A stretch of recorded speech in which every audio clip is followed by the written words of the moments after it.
Antes Josías leyó de 2 Corintios 4 y quiero entrar a eso en esta noche conforme consideramos la palabra de Dios. Pero antes de que hagamos eso, quiero ver otro pasaje. Quiero que pasen a 2 de Timoteo capítulo 4. 2 de Timoteo capítulo 4. Ese es el último capítulo que el apóstol Pablo escribió. El capítulo final de sus 13 cartas. Hasta donde sabemos, esta es la última carta que le escribió a la iglesia y, claro, la última de sus libros bíblicos. Él está viendo su vida, viendo hacia atrás a su vida. Un hombre relativamente ya de edad aquí. Él está a punto de morir. Él es un prisionero y él está por ser ejecutado. No está muy lejos de que va a colocar su cabeza sobre un bloque de madera y una hacha va a brillar en el sol y va a separarla de su cuerpo y va a estar instantáneamente en la presencia del Señor. Es el fin de su vida. Podrías ver su vida y pensar que fue un fin triste. Él virtualmente está solo. Él ha sido abandonado por personas que estaban relacionadas de manera cercana a él y en quien había invertido mucho. Él está ahí en la cumbre de su vida, el punto más alto. Él es leal a su Salvador. Él está en una posición victoriosa, pero está ensangrentado. Y está a punto de derramar más sangre. Su vida entera, como un predicador, ha estado llena de persecución y sufrimiento y daño físico y de luchas espirituales y de pelear contra demonios y de pelear contra engañadores y falsos maestros y judaizantes y de pelear en contra de personas que querían destruir la iglesia. No hay multitudes que lo rodeen en este momento. No hay un gran funeral final. No hay recompensas, no hay reconocimientos. De hecho, ahí mismo en la misma carta él dice, todos me han desamparado. Inclusive Timoteo, quien debía ser su hijo en la fe y debía retomar y continuar con el ministerio, está en peligro de desviarse. Él se ha debilitado. Pablo tiene que decirle, aviva el fuego del don de Dios que está en ti, haz obra de evangelista, no te avergüences de mí, no te avergüences del Señor. No seas un cobarde. Inclusive le dice, no abandones la verdad. Esfuérzate. Son sus palabras en el capítulo 2. Las palabras finales de Pablo son muy tristes. Observa el versículo 9. Él dice, Timoteo, procura venir pronto a verme. ¿Por qué? Porque Demas me ha desamparado, amando este mundo, y se ha ido a Tesalónica. Crescente fue a Galacia, y Tito a Dalmacia. Solo Lucas está conmigo. Y llega a este punto. Al final de su vida inmensamente poderosa, él solo tiene una persona con él, su compañero de lucha, Lucas. Él le dice a Timoteo, toma a Juan Marcos y tráele contigo, porque me es útil para el ministerio. A Tíquico, versículo 12, lo envié a Éfeso, dice él. Quiere compañerismo, quiere compañeros, quiere estar rodeado de personas que son leales, que lo aman, porque sus amigos o lo han desamparado o han sido enviados a otro lado. Y después en el versículo 13 él dice, trae cuando vengas el capote que dejé en Troas. Está enfriando la temperatura, necesito mi capote. necesito abrigo. Todas las personas que Él influenció, todas las iglesias que Él estableció, todas las decenas de miles de personas que vinieron a la fe en Jesucristo, y Él no tiene a nadie que lo mantenga caliente en su condición de carcelamiento. Él dice, trae los libros, mayormente los pergaminos. Él quería copias de la palabra de Dios. Él dice, Alejandro, el calderero me ha causado muchos males. El Señor le pague conforme a sus hechos. Guárdate tú también de él, pues en gran manera se ha opuesto a nuestras palabras. Todo esto comenzó cuando él estuvo en una corte romana. Él dice en el versículo 14, en mi versículo 16, en mi primera defensa ninguno estuvo a mi lado, sino que todos me desampararon. Y él, de una manera muy amable y llena de gracia, él dice, no les ha tomado en cuenta. Pero el Señor estuvo a mi lado y me dio fuerzas para que por mí fuese cumplida la predicación y que todos los gentiles oyesen. Así fui librado de la boca del león. El Señor me librará de toda obra mala y me preservará para su reino celestial. Y después una doxología maravillosa, una bendición. A Él sea gloria por los siglos de los siglos. Amén. Esas son palabras realmente dolorosas. Este es un hombre que en una ocasión en su vida lo tuvo todo. Este es un hombre muy preparado. Este es un hombre que fue un religioso líder en el judaísmo. Este fue un hombre que había estado orando. Había sido preparado por el mejor de los mejores Gamaliel. Este fue un hombre que fue capacitado por los principales judíos de su época para que fuera el preservador y el protector del judaísmo y para castigar y encarcelar y ejecutar a todos los cristianos herejes. Él era un hombre sumamente respetado. Y cuando vino a Cristo, el resto de su vida, Él predicó, estableciendo iglesias. Y uno pensaría que estaría rodeado por todos aquellos que tenían toda razón por agradecerle por cómo Él había influenciado las vidas de ellos. Pero Él está solo. Está en la soledad. Y Él cierra el libro diciendo, saluda a Prisca y Aquila y a la casa de Onesíforo. Erasto se quedó en Corinto y a Trófimo dejé en Mileto enfermo. Por favor, Timoteo, procura venir antes del invierno. ¿Te gustaría pensar que un hombre de influencia sin paralelos estaría rodeado de personas que habrían reconocido eso al final de la vida de él? A pesar de todo eso, él dijo esto, allá atrás en el versículo 7. Obsérvalo. He peleado la buena batalla. He acabado la carrera. He guardado la fe. Por lo demás, me está guardada la corona de justicia, la cual me dará el Señor, juez justo, en aquel día, y no solo a mí, sino también a todos los que aman su venida. Él terminó. Él terminó bien. Él terminó de manera triunfal. No debido a que tuvo el apoyo de amigos fieles, no porque tuvo un gran grupo de personas a quien rendirle cuentas que lo sostuvieron, no porque tuvo una masa de seguidores leales infundiéndole amor y aliento a él. Su ministerio fue duro, ofensivo, y él fue perseguido de manera incansable. Resumiéndolo, él vivió una vida triunfal hasta el final, aunque fue difícil a lo largo de su vida. A lo largo de su vida. ¿Cómo? ¿Cómo es que él mantuvo esa fidelidad hasta el final?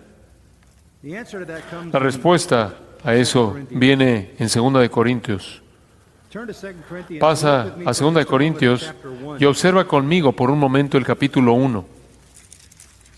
2 de Corintios, capítulo 1.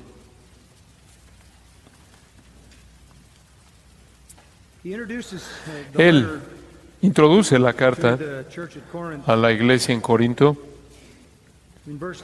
En el versículo 3, al decir: bendito sea el Dios y Padre de nuestro Señor Jesucristo, Padre de misericordias y Dios de toda consolación, el cual nos consuela en todas nuestras tribulaciones, para que podamos también nosotros consolar a los que están en cualquier tribulación por medio de la consolación con que nosotros somos consolados por Dios, porque de la manera que abundan en nosotros las aflicciones de Cristo, así abunda también por el mismo Cristo nuestra consolación. Pero si somos atribulados, es para vuestra consolación. Él sigue hablando de aflicción. Él lo vuelve a decir en el versículo 8.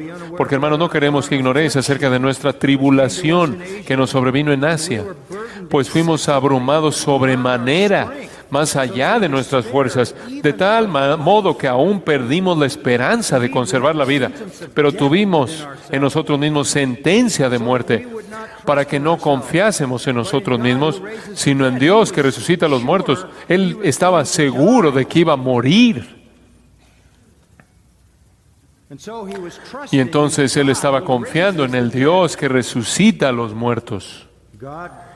El Dios, él dice en el versículo 10, que nos libró de tan gran muerte y nos librará. Este fue el patrón constante de su vida. En el capítulo 6 podrías observar eso.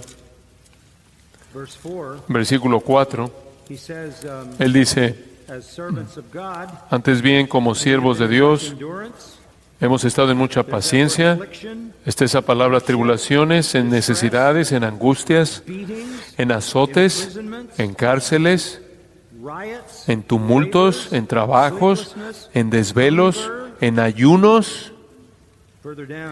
Allá abajo, en el versículo 8, él dice: hemos enfrentado mala fama, engañadores. Versículo 9, como desconocidos, como moribundos, como castigados, como entristecidos. Versículo 10, como pobres, como no teniendo nada. Esa fue su vida. En el capítulo 11, en el versículo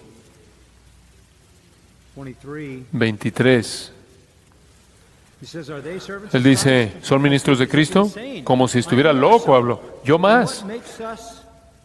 ¿Y qué es lo que nos hace tener la confianza de que verdaderamente es un siervo de Cristo? Porque él dice: yo he estado en trabajos más abundantes, en azotes sin número, en cárceles más, en peligros de muerte muchas veces. De los judíos, 5 veces he recibido 40 azotes menos 1.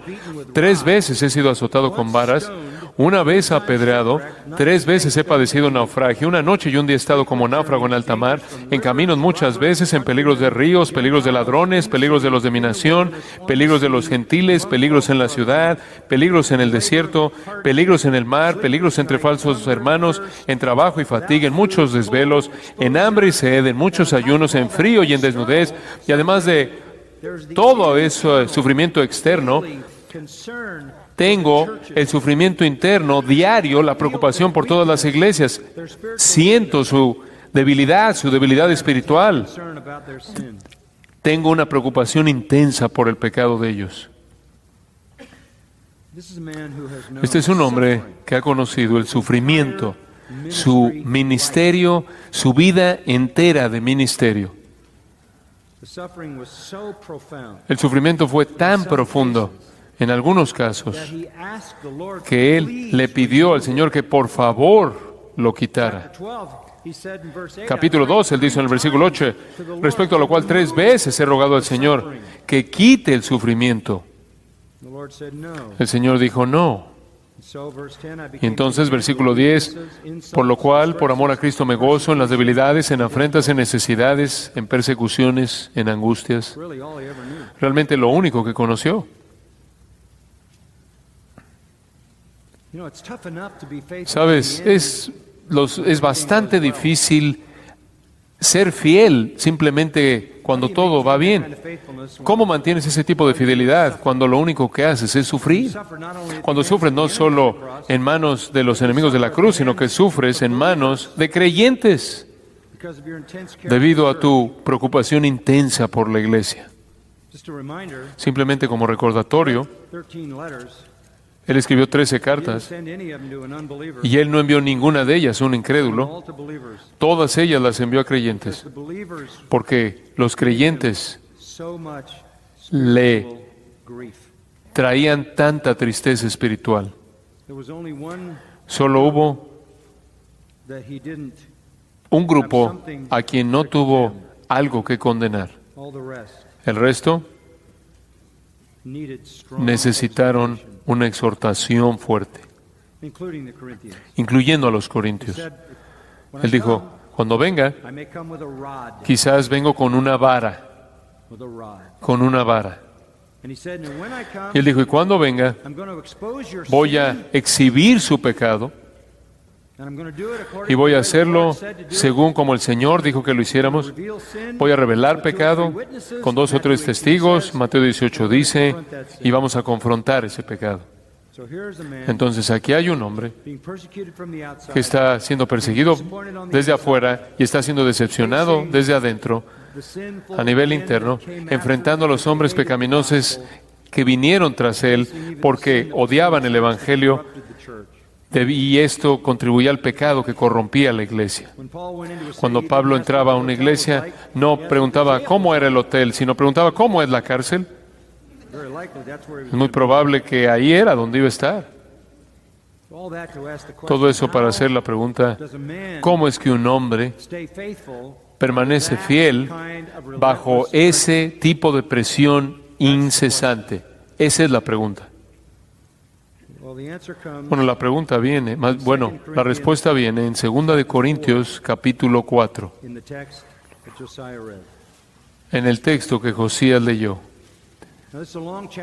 Bueno, este es un capítulo largo y no podemos cubrir todo lo que está aquí. Entonces, solo quiero darles el tipo de panorama y alentarte que si estás sirviendo al Señor en alguna capacidad, que te familiarices aún más con esta porción increíble de las Escrituras. Comencemos donde queremos comenzar, en el versículo 1. El versículo 1 termina con esta afirmación: no desmayamos. ¿Ves lo mismo en el versículo 16? No desmayamos.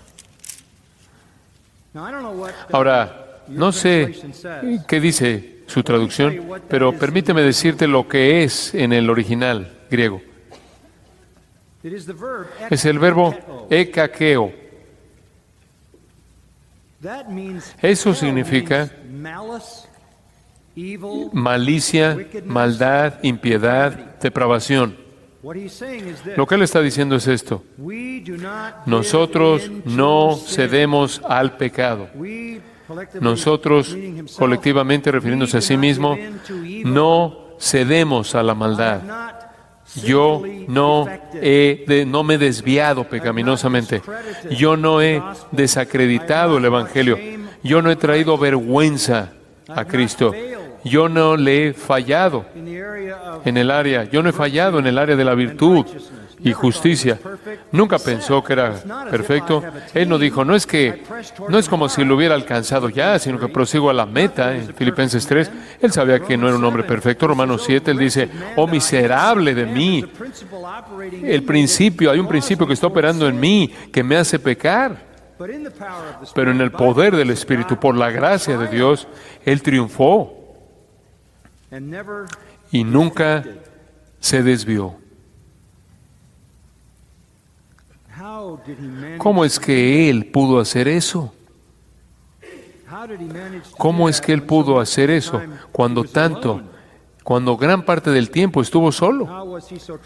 ¿Cómo es que Él pudo ser tan leal y triunfal? La respuesta es esta. Él vivió en base a convicciones. Él no vivió en base a emociones.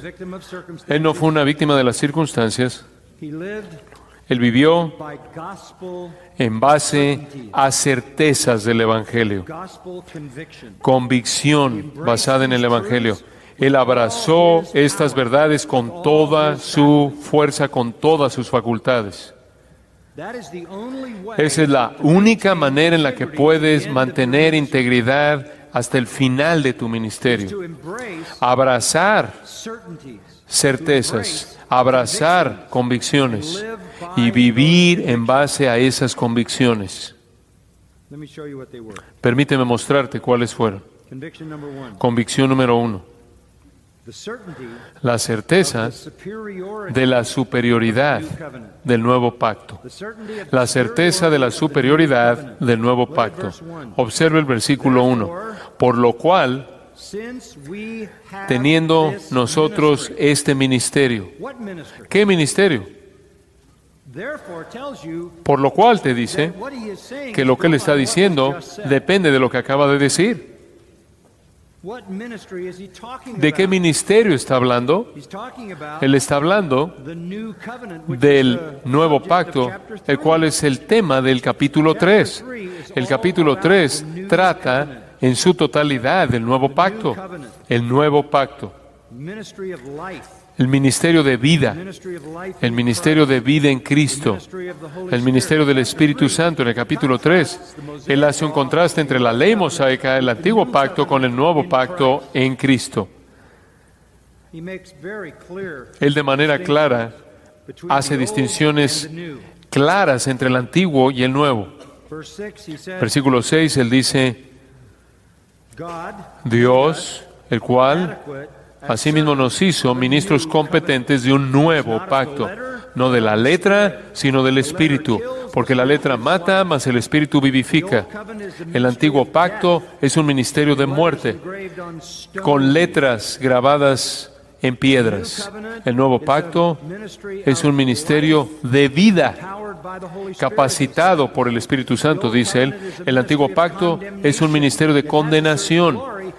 Tuvo cierta gloria, no obstante, es un ministerio de condenación. El nuevo pacto es un ministerio de justicia. El antiguo pacto se desvanece, el nuevo pacto permanece. Él vivió su vida entera hasta el camino a Damasco bajo el antiguo pacto, bajo la esclavitud a la ley. Él era fariseo de fariseos, dice él en Filipenses, dice eso en Filipenses 3. Si alguien tiene de qué jactarse en la ley, yo lo tengo. Un judío de la tribu de Benjamín, fariseo de fariseos, en cuanto a la ley, irreprensible, un tradicionalista, kosher, obediente a toda tradición judía. Y después un día, él dice, yo vi eso, y era estiércol. Filipenses 3.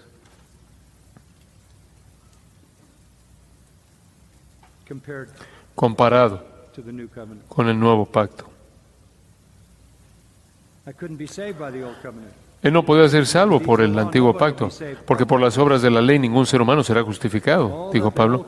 Todo lo que el antiguo pacto fue hacer fue condenarme. Me envía a la muerte. Cuando él dio su testimonio en el capítulo 26 de Hechos, en el versículo 4, lo oímos decir esto, hablándole al rey Agripa. Mi vida, pues, desde mi juventud, la cual desde el principio pasé en mi nación, en Jerusalén, la conocen todos los judíos. La pasé en mi nación, en Jerusalén, los cuales también saben, debido a que me conocen por mucho tiempo, si quieren testificarlo, conforme a la más rigurosa secta de nuestra religión, viví fariseo.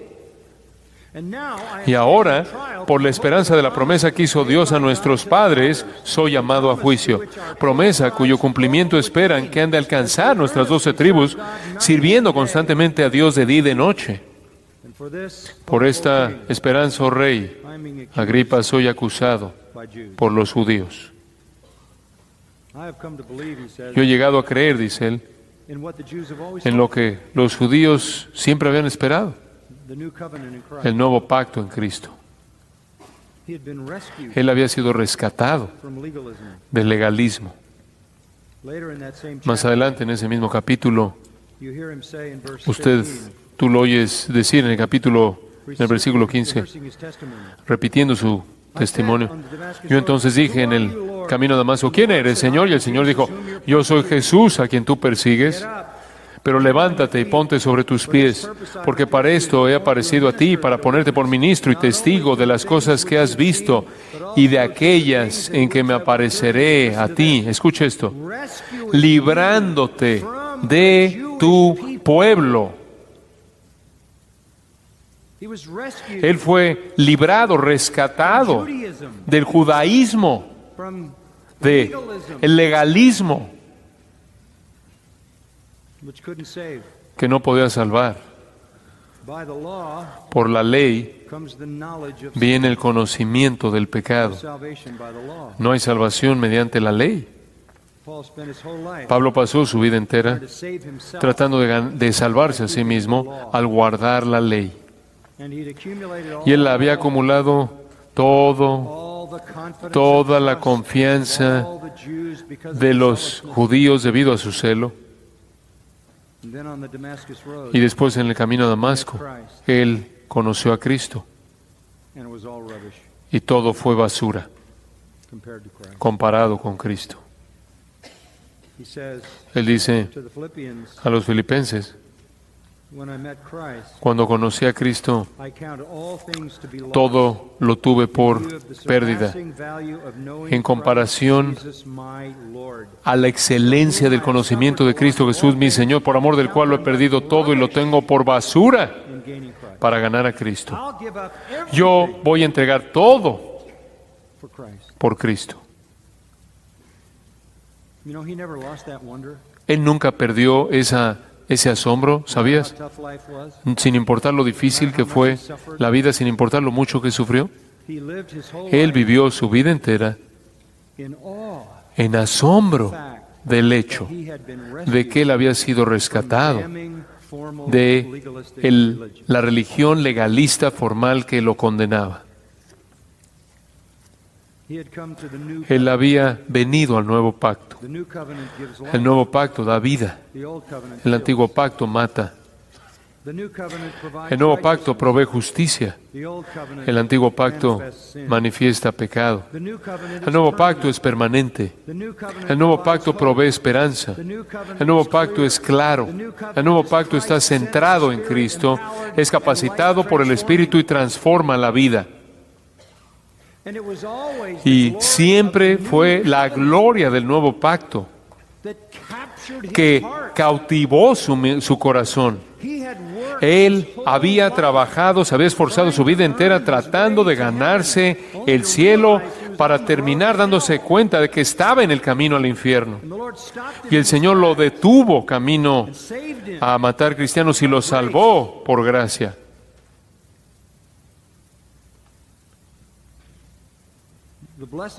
La bendición del nuevo pacto fue tan abrumadora que Él nunca superó esa gloria. Capítulo 2, versículo 14, Él dice, mas gracias sean dadas a Dios porque siempre nos lleva en triunfo en Cristo.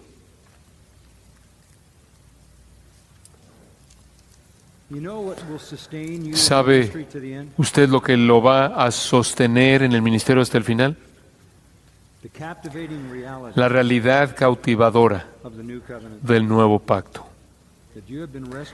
Que usted ha sido rescatado para siempre del infierno.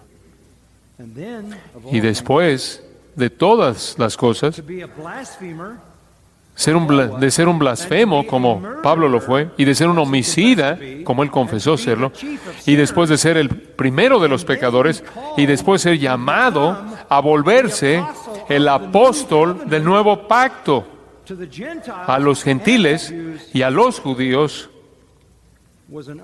fue un honor que era asombroso para él y lo fue su vida entera. En el ministerio usted va a tener decepciones, persecución externa, problemas internos.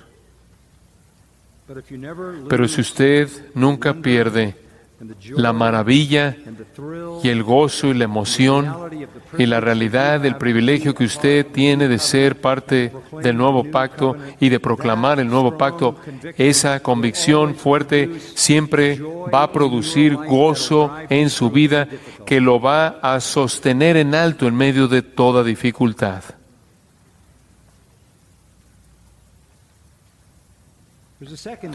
Hay una segunda cosa que fue una convicción de Pablo. No solo la superioridad del nuevo pacto, lo cual fue una realidad abrumadora. Él entró al reposo cuando vino a Cristo de todas las obras inútiles del legalismo judío.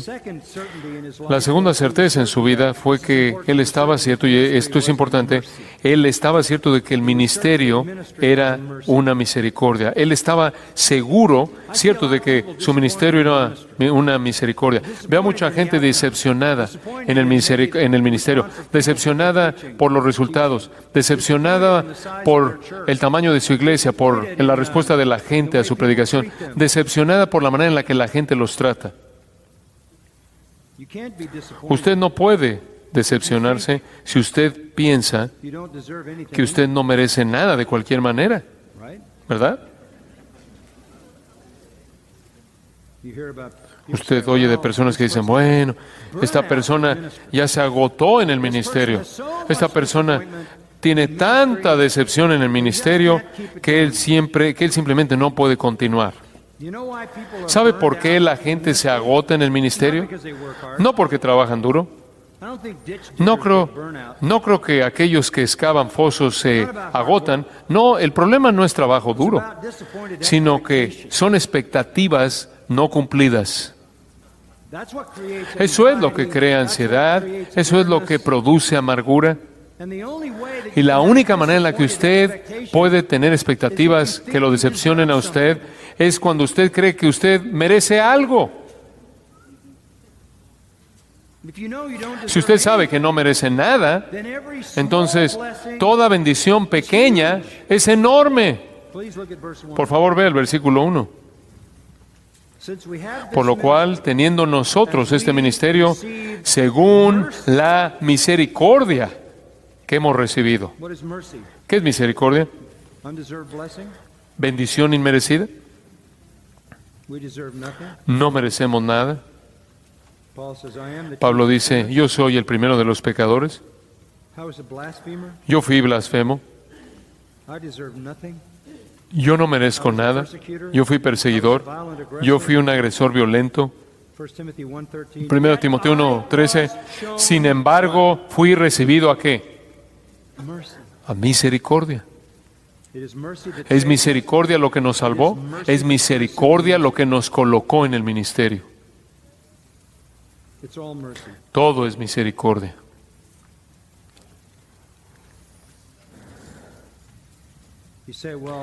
Dice usted, bueno, no muchas personas vienen a mi iglesia. Es una misericordia que alguien venga, que uno venga.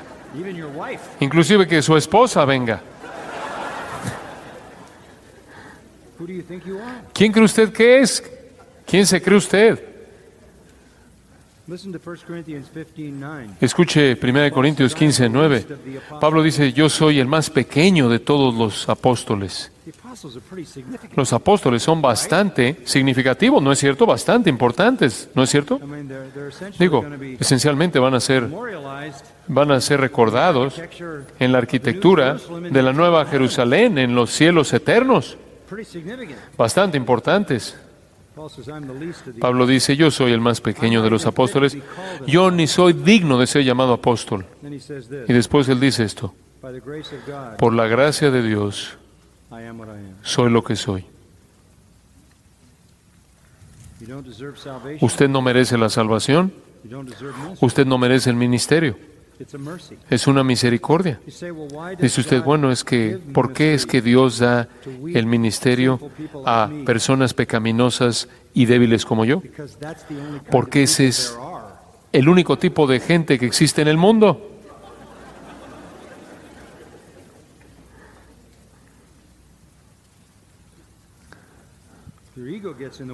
Si su ego le estorba a usted y usted cree que es alguien especial y usted cree que el ministerio es algo más que la misericordia, que es algo que usted se ganó o que usted merece, quizás usted no llegue al final. Porque si su sentido de satisfacción está conectado a su ego, usted va a tener problemas. Aquí es en donde la humildad entra. Siempre indignos, nunca defensivos, nunca promoviéndonos a nosotros mismos.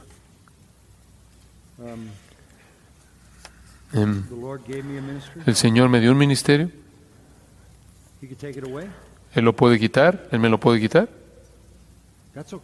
Y eso está bien.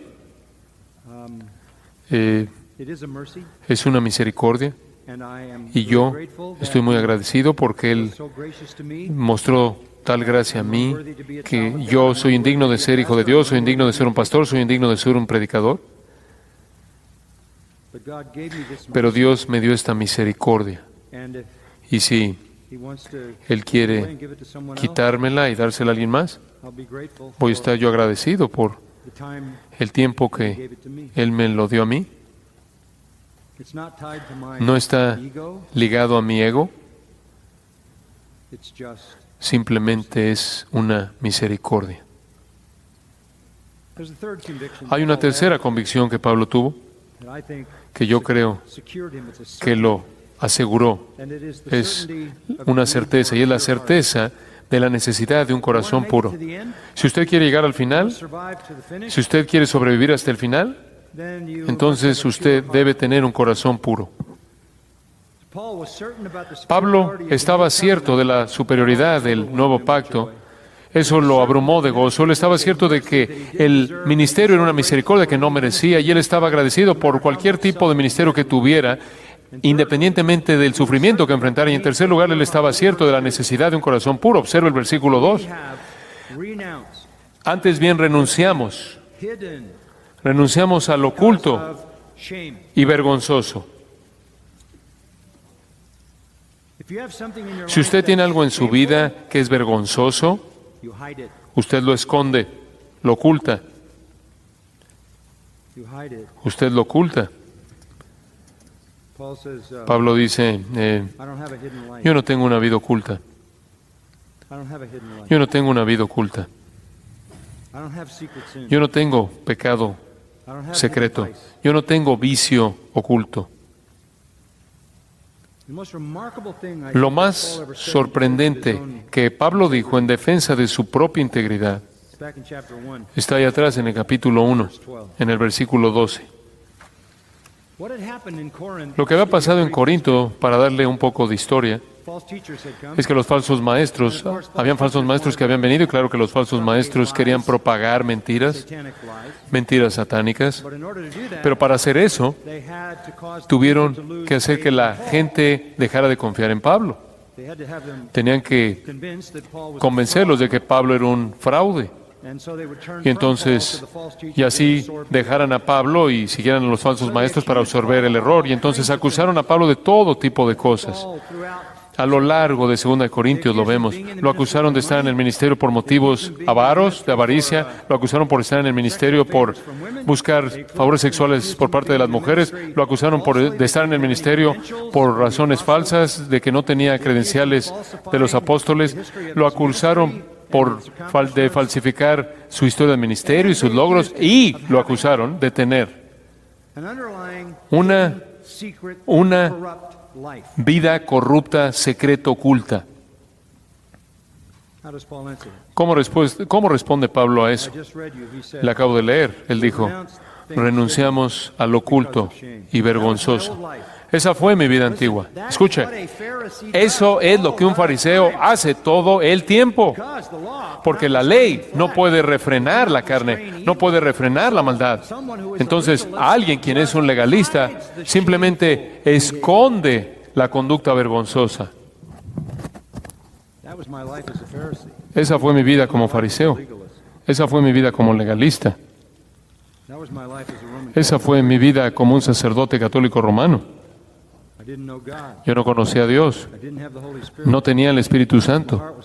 Mi corazón estaba lleno de impiedad, pero tuve que ocultarlo. Ahora en Cristo he renunciado a la vida oculta del legalismo, del vicio oculto. Y ustedes pueden acusarme de lo que quieran. Al final, observe el capítulo 1, versículo 12. Porque nuestra gloria es esta, el testimonio de nuestra conciencia. ¿Sabe usted lo que está diciendo? Ustedes pueden acusarme. Mi conciencia no me acusa. ¿Qué es tu conciencia? Según Romanos capítulo 2, es un mecanismo que Dios te dio, o para justificarte o para acusarte. Todos sabemos lo que es una conciencia culpable. Es un sistema de advertencia. Es para tu vida espiritual lo que el dolor es para tu vida física. Tú sabes que el dolor es un regalo de Dios, ¿verdad? Porque el dolor te dice que algo está mal contigo físicamente. Es algo bueno. Si no puedes sentir nada, te mueres. El dolor es un regalo de Dios para detenerte y decirte algo está mal físicamente. Tu conciencia es un mecanismo que te dice algo está muy mal espiritualmente. Y te acusa, te hace sentir culpable, ansioso, hace que tu corazón lata más rápido, que tu saliva se seque, te hace tener miedo. Inclusive puedes tener palpitaciones de corazón. Pablo dice, me están acusando de muchas cosas y mi conciencia está diciendo nada.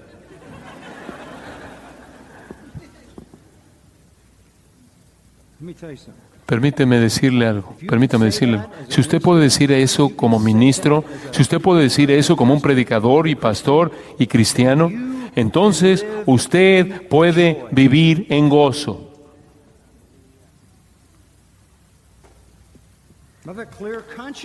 Si tenga usted una conciencia limpia, y por cierto, él dice esto con tanta frecuencia, lo dice de nuevo. En 2 Timoteo 1, lo vuelve a decir, en Tito 1, lo vuelve a decir, en Hechos 23, lo vuelve a decir, en Hechos 24. Él estaba ganando la batalla contra el pecado a nivel interno.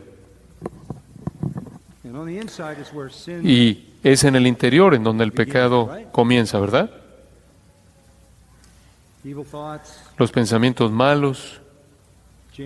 Santiago dice, cultiva pensamientos malos y das a luz al pecado. Si quieres tener un ministerio perseverante y llegar al final y ser victorioso sobre el pecado, tienes que serlo internamente. La gente me ha preguntado a lo largo de los años si rindes cuentas a alguien. Claro. Patricia, mi esposa, ella espera que yo viva todo el tiempo todo lo que he predicado. La mujer no es realista.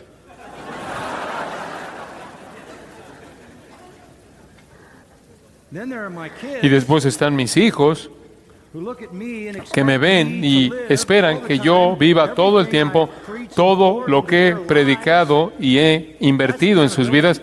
Eso es rendir cuentas.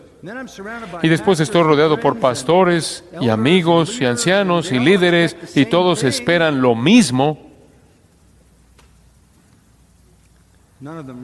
Ninguno de ellos lee mi corazón.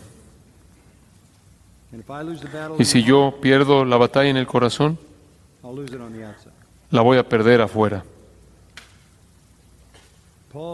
Pablo estaba cierto de la necesidad de tener un corazón puro, He estado enseñando en el seminario a los alumnos aquí toda la semana. Comenzamos nuestro nuevo año escolar y hablándoles acerca de la predicación expositiva, lo cual he estado haciendo aquí desde 1969, y los beneficios de hacer esto.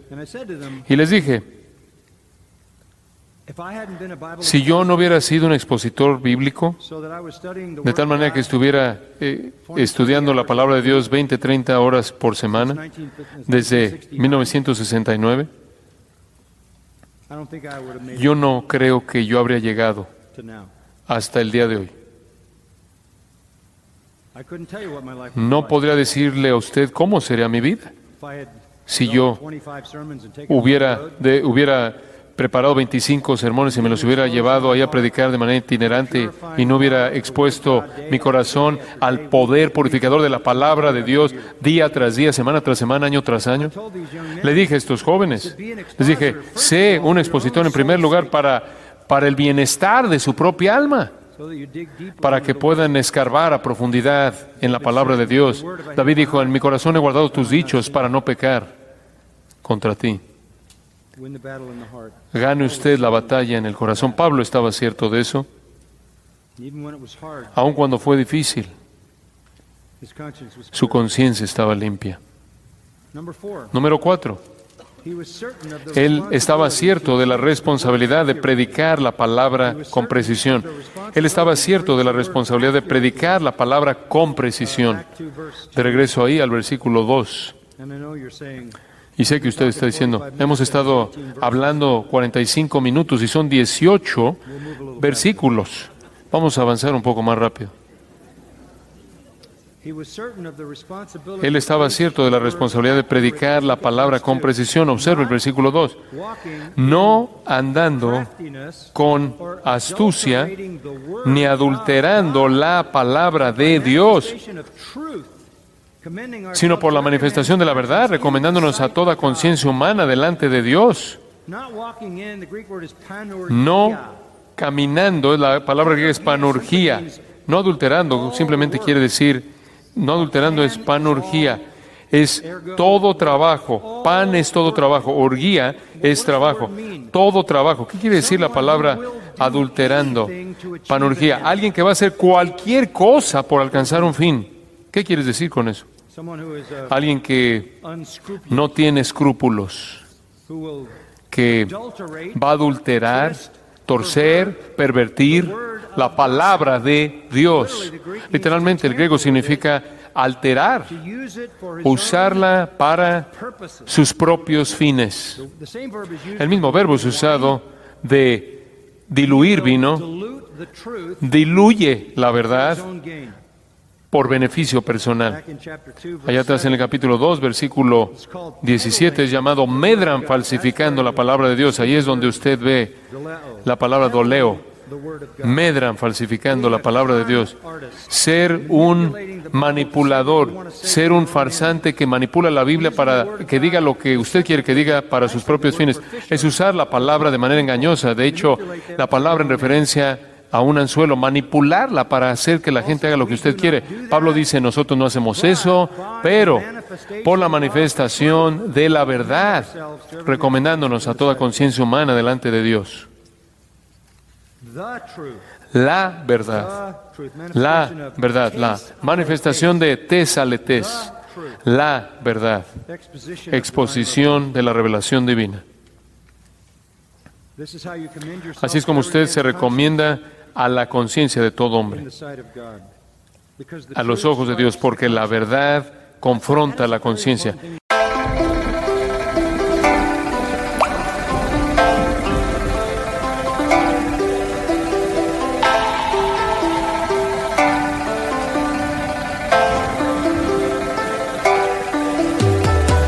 Ca buồn mà cất lời không lên, người đi mất mà nhất thời không quên, lòng u tối dù đất trời không đêm, kể từ khi sống lấy lất đời không em. Đầu quay cuồng trong hơi men, đưa chân về nơi quen, dấu vết chẳng hề phai, và rồi chợt nhận ra và vô tình khơi thêm ký ức bung lơi êm mà đã từng kể vai và ngồi. Chẳng cần thiết phải viết nên sử sách mà lại phải nếm trải chuyện não nề. Chẳng thể biết thời tiết đẹp như tranh, thực ra là đằng xa có một cơn bão về. Chẳng cần mơ hay chờ đến vạn kiếp để ta được cạn tiếp cho hết tiền giao bôi. Rồi chẳng thể nỡ để vỡ nổi nhân duyên, nên ta chỉ khấn nguyện trọn đời này chung lối thôi. Những kẻ si mê tới điên thường mơ tưởng tới thiên đường, yêu nương được tô điểm nhưng hận tạo hóa. Tuyệt nhiên có ai đành bên em thành anh đài, tình ta như hồ điệp vẫn mãi giữ riêng đây về giây phút khắc sâu. Chẳng yêu em mà từng chút mắc câu, sầu hôn hút khuất sau vẻ nét bút chắc đau. Hạnh phúc đâu cần chưa cho cút bắt đầu. Nhớ đến cái lúc còn gió sương vơi đầy, nhớ hình bóng người nào đó vương nơi này. Trong vẻ khoảnh khắc mong có được đôi tay ấy cố lau đi bầm ly khi nào thường hơi cay. Xa một người và bước qua cuộc đời không phải xa đi vĩnh viễn mà chúng ta chỉ tạm chịu. Ese es algo muy importante que usted debe entender. Inclusive los incrédulos tienen una conciencia y los incrédulos tienen una ley de Dios escrita en su corazón, Romanos 2, ¿verdad? Entonces, cuando usted predica la verdad, usted literalmente está tocando la conciencia de un incrédulo. Dicho de otra manera, usted tiene un aliado en el corazón no regenerado, y el aliado en el corazón no regenerado es la ley de Dios escrita en el corazón. Y cuando usted mete la verdad de las Escrituras y predica como Dios lo demanda y como el pecador queda corto, usted literalmente se recomienda a la conciencia de un incrédulo y usted lo hace a los ojos de Dios. Y eso es lo que Dios quiere que usted haga, eso es lo que significa. Pablo sabía que la verdad bíblica tiene un poder de autocertificación, inclusive cuando es odiada y rechazada, aún así se recomienda a la conciencia, se recomienda a sí mismo a la conciencia. Esto es ilustrado en Romanos 1, en donde Pablo habla de cómo todos están bajo la ira de Dios. Y él cierra ese capítulo diciendo: y aunque habiendo entendido el juicio de Dios, que los que practican tales cosas son dignos de muerte, no solo las hacen, sino que también se complacen con los que las practican. El no regenerado sabe y su conciencia los acusa, aunque odian la verdad. Recuerde esto, usted tiene un aliado en el corazón del pecador. Es la ley de Dios escrita en el corazón del pecador y la conciencia responde a esa ley en el corazón. No sirve de nada suavizar la ley, no ayuda de nada quitar el aguijón de la ley. Necesita predicar la ley. Necesitamos exponer al pecador a la justicia y juicio. Pablo estaba cierto de que él necesitaba predicar la verdad con precisión. Entonces él dijo: procura con diligencia presentarte aprobado ante Dios como obrero que no tiene de qué avergonzarse, que usa bien la palabra de verdad. ¿Cuáles fueron las convicciones que anclaron a Pablo? ¿Cuáles fueron las certezas que lo mantuvieron fiel hasta el final? Él estaba cierto del nuevo pacto, él estaba cierto del ministerio como misericordia, él estaba cierto de que necesitaba tener un corazón puro, él estaba cierto de que necesitaba predicar la palabra de Dios con precisión. Número 5. Muy importante, él estaba cierto de que los resultados dependen de Dios. Los resultados dependen de Dios. Observe el versículo 3. Pero si nuestro evangelio está aún encubierto, hay una razón. Entre los que se pierden, está encubierto. ¿Entiende usted que hay un mundo entero de personas que están pereciendo? Es el mundo de los incrédulos. Todos están pereciendo. Todos son naturales. El hombre natural no percibe las cosas que son del Espíritu de Dios. No las puede entender. No puede comprenderlas. Están enredados, según 2 Corintios 10, están enredados en todo tipo de ideas que se levantan contra el conocimiento de Dios. Todo tipo de ideas impías. Mientras que usted está allá afuera, usted está proclamando la verdad y hay un velo. No lo pueden comprender. De hecho, ¿usted se acuerda de la conversación entre Jesús y Nicodemo? Nicodemo dijo, ¿cómo puede un hombre nacer de nuevo? Ahora, si alguien le preguntara a usted eso, ¿qué le diría usted? Bueno, usted puede decir, bueno, ora esta oración, repite esta oración. Querido Jesús, perdona mi pecado, ya estoy. ¿Esa no fue la respuesta de Jesús? Respondió Jesús, el viento sopla de donde quiere y oye su sonido, mas ni sabes de dónde viene ni a dónde va. Así es el Espíritu Santo. ¿Qué?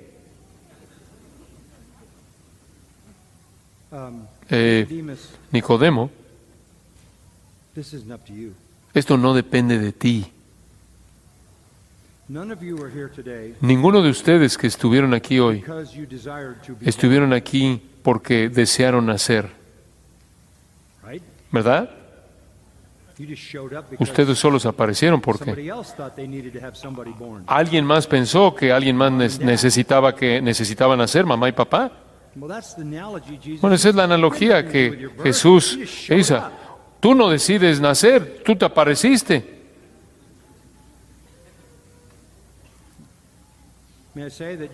Puedo decir que usted esencialmente tiene la misma cantidad de contribución a su nuevo nacimiento. Es la obra del Espíritu Santo. Y sabe una cosa, si yo pensara que la salvación de personas depende de mi predicación, yo me volvería loco. La gente se iría al infierno por mí. La gente estaría llegando al cielo por mí. No, demasiada responsabilidad para mí. Dice usted, bueno, ¿cómo sucede? Bueno, el versículo 4 dice, el velo, debido a que el Dios de este siglo, Satanás, cegó el entendimiento de los incrédulos.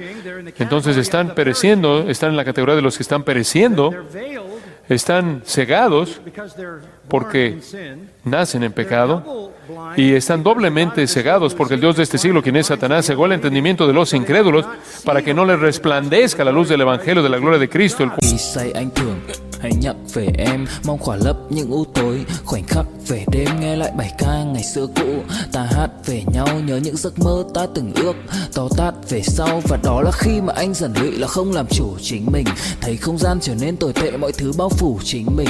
Em đâu còn như điều anh mơ, anh cũng tự nhủ chính mình, nhưng mà thôi em, nào ai giỏi mà đủ tính tình, chẳng thể vươn tới được cảnh cao dù anh có nhã ý trèo. Trong cơn say mọi thứ cuồng quay, anh trở thành gã chí phèo, yêu chân thành là không thay lòng dù em có như thị nở. Ý anh là em như cô tấm, nhìn em như thị nở. Đêm vắng nàng ngón tay xám vàng vì đốt cả bao thuốc lá. Căn phòng chung ký sữa nồng ấm, bây giờ sao bút giá. Một thói xấu mà anh đã quen khi em không ở bên lâu. Anh thường ngồi trong một góc tối nhậu suốt cả đêm thâu. Em mang con tim anh đi đâu, khiến anh mù quáng vẫn cô sáng mỗi khi đau. Em mang con tim anh đi đâu, điều gì choáng váng để xứng đáng ướt mi nhau. Em mang con tim anh đi đâu, khiến anh mù. ¿Cuál es la imagen de Dios? Esta es la condición humana. Pablo dice, no nos predicamos a nosotros mismos, sino a Jesucristo como Señor. Entonces, ¿qué hacemos? Predicamos a Jesucristo como Señor y a nosotros como vuestros esclavos por amor de Jesús. ¿Y cómo suceden los resultados? Observa el versículo 6. Porque Dios, que mandó que de las tinieblas resplandeciese la luz. ¿A qué se está refiriendo eso? A Génesis. Sea la luz. El mismo Dios que creó la luz y que dijo que resplandeciese la luz de las tinieblas, es el que, versículo 6, resplandeció en nuestros corazones para iluminación del conocimiento de la gloria de Dios en la faz de Jesucristo. Él está diciendo, si la luz para la salvación se enciende en un corazón, es un acto creador de Dios. Es una obra creadora de Dios.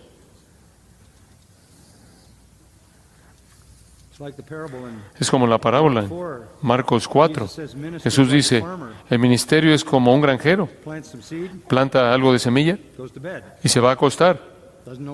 No sabe qué está pasando y crece. No es su poder. Su fidelidad consiste en plantar la semilla. La semilla crece en secreto, mediante el poder divino. La salvación es la obra creadora de Dios. Y el paralelo es así como Dios creó la luz de las tinieblas y hace lo mismo en los corazones de aquellos que Él quiere. No de manera independiente de su arrepentimiento y fe, sino que Él produce eso. Yo puedo vivir mi vida y puedo estar feliz como predicador y dejar eso en Dios. Dejarlo eso en Dios. Yo no necesito contar cabezas, no necesito decir, soy responsable por la conversión de esta persona. No lo soy. Todo eso es la obra de Dios. Pablo sabía eso. Entonces no necesito adaptar el mensaje, no necesito manipular la voluntad del pecador. Esta es la obra de Dios. Número 6. Pablo estaba cierto acerca de su propio sentido insignificante, de lo insignificante que era. Me encanta el versículo 7. Si en algún momento me pide usted que le firme mi nombre y escriba un versículo, estos son siempre los versículos que escribo. Versículo 7, pero tenemos este tesoro. ¿Qué tesoro? El Evangelio. El Evangelio. Tenemos este tesoro en vasos de barro. Eso es ostrókinos en el griego, significa un vaso de barro, un contenedor de barro. Como cuando usted lo usa de florero y coloca flores. Barato, feo, rompible, reemplazable. Eso somos nosotros. Pablo estaba cierto de que ni siquiera era un vaso de barro. ¿Se acuerda usted en 2 Timoteo 2? Pablo dijo, en una casa hay vasos de honra y vasos de deshonra. Hay vasos de oro y de plata, y hay unos de madera y de barro.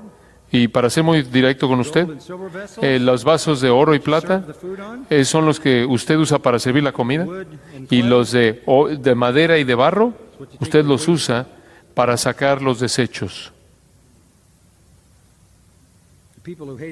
La gente que odiaba a Martín Lutero lo llamaba un excusado, un inodoro. Lutero habría dicho con Pablo, ¿sí soy yo? ¿Ese soy yo? Vaso de barro.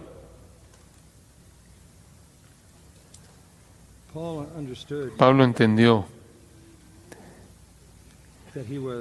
que él era rompible, reemplazable, y que su debilidad y su insignificancia no era fatal para la obra, porque el poder venía de Dios.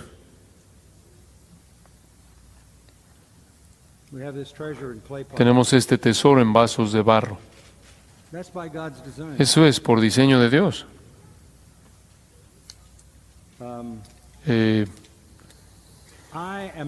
Yo no soy la explicación de mi ministerio. Usted me puede sentar, usted me puede picar con su dedo y hacerme preguntas, y probablemente va a decir lo que mi hijo dijo. Me vio un día y dijo, papá, cuando tú predicas, algo especial sucede, pero el resto del tiempo tú no eres muy especial. Inclusive, para mi propio hijo, yo no era la explicación. Yo no fui la explicación del ministerio. Yo le dije, mira, lo entiendo.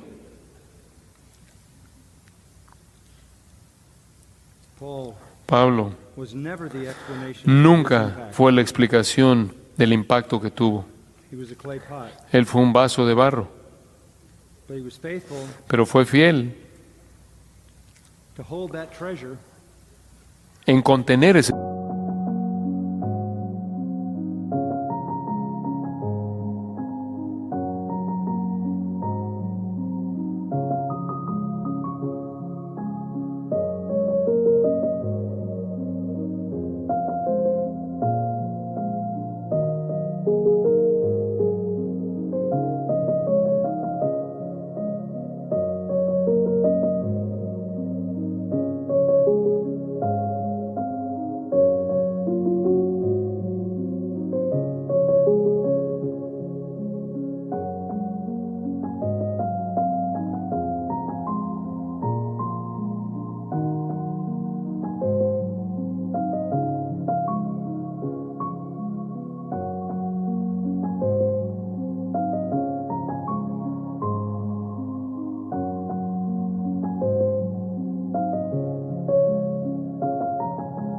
tesoro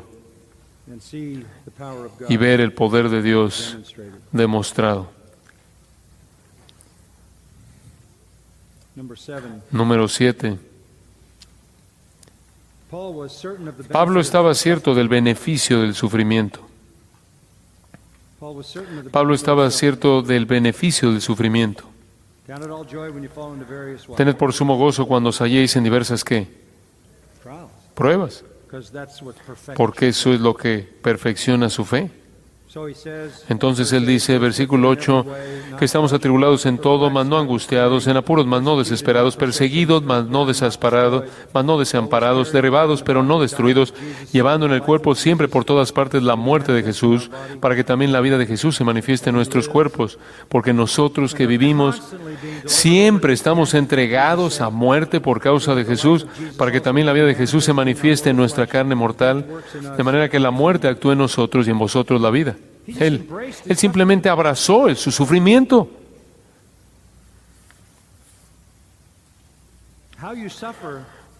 La manera en la que usted sufre revela a Cristo en usted. De nuevo, capítulo 12, él 3 veces le pidió al Señor, Señor, quita este aguijón en la carne, este mensajero de Satanás, este demonio. Yo creo que ese era el demonio que estaba aterrorizando, sacudiendo a la iglesia de Corinto y por lo tanto trayendo dolor a Pablo por lo que el demonio estaba haciendo a través de los falsos maestros en esta iglesia. Él rogó 3 veces, le pidió al Señor 3 veces que lo quitara. El Señor dijo, no. Bueno, ¿por qué no? El Señor dice esto porque te evita, te guarda de exaltarte a ti mismo. Y mi poder se perfecciona en tu debilidad. Entre más sufres, menos confías en ti. Entre menos confías en ti, más dependes de mí. No pelee usted contra el sufrimiento, abrácelo. ¿Está usted cierto del beneficio del sufrimiento? Pablo lo estaba. Un punto final. La 8ª certeza. Él estaba cierto de que la gloria eterna era más importante que cualquier otra cosa en esta vida. Versículo 3, él dice, pero teniendo el mismo espíritu de fe, conforme a lo que está escrito, creí, por lo cual hablé. Nosotros también creemos, por lo cual también hablamos. Si yo lo creo, lo voy a hablar, sean cuales sean los resultados. Si me puede costar la vida, está bien, porque versículo 14, sabiendo que el que resucitó al Señor Jesús, a nosotros también nos resucitará con Jesús y nos presentará juntamente con vosotros. En otras palabras, yo no voy a contener el mensaje, aun si muero, yo solo voy a ser resucitado.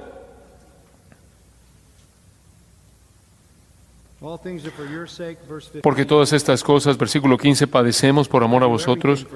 Yo hago todo por ustedes, para que abundando la gracia del Evangelio por medio de muchos, se esparza por medio de muchos y muchos la acción de gracia sobreabunde para gloria de Dios. Estoy tratando de traer a tantas personas a Cristo como sea posible para glorificar a Dios. Todo es para ustedes. Y después se lo resume en el versículo 16 al 18. Por tanto, no desmayamos, no cedemos, no nos desviamos, porque esto sabemos, que aunque nuestro hombre exterior se va desgastando, el interior, no obstante, se renueva de día en día. Y después me encanta esto, porque esta leve tribulación momentánea en esta vida produce en nosotros un cada vez más excelente y eterno peso de gloria.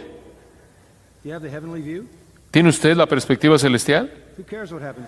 ¿A quién le importa lo que pase aquí? Lo único que importa es lo que pase allá.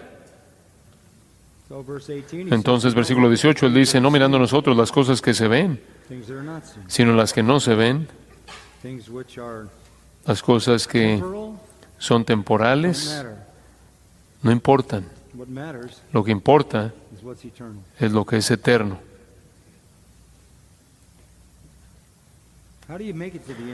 ¿Cómo es que usted llega al final?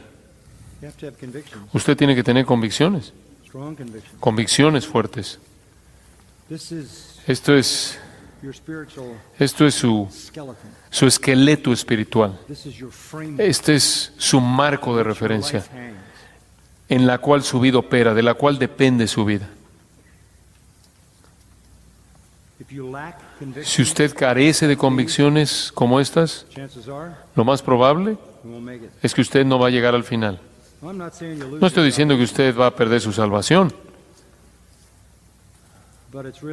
pero realmente es cuestionable si usted va a estar en donde Pablo estuvo de pie al final y diga usted, he peleado la buena batalla, he guardado la fe, he acabado la carrera.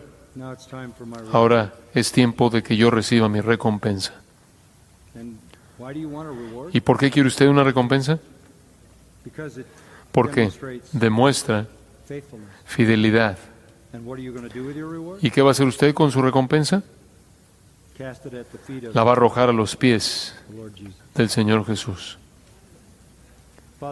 Padre, te damos gracias por este tiempo maravilloso en esta noche, en tu palabra preciada.